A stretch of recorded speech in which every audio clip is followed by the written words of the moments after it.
Hello everyone, good evening, welcome to my another mini blog.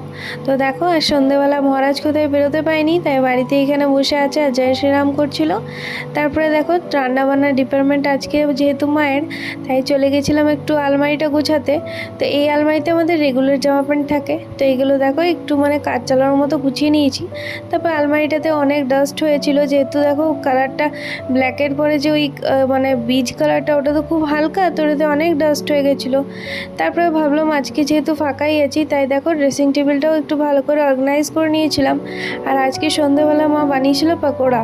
তো পকোড়ার সাথে আমি মুড়ি খেতে প্রচুর ভালোবাসি, তাই আজকে অনেক দিন পর পকোড়া আর মুড়ি খেলাম ডিনারে। তারপরে দেখো, আজকে যেহেতু সংক্রান্তি ছিল, তো মায়ের রাতের বেলা মনে পড়ে গেল কি আজকে আলতা পরা হয়নি, তো এখানে আমরা শাশুড়ি বৌমা মিলে আলতা পরে নিলাম। তারপরে দেখো, একটা এই চকলেট ড্রিঙ্কটা খেয়ে নিয়েছিলাম, যেটা আমার খুব ফেভারিট।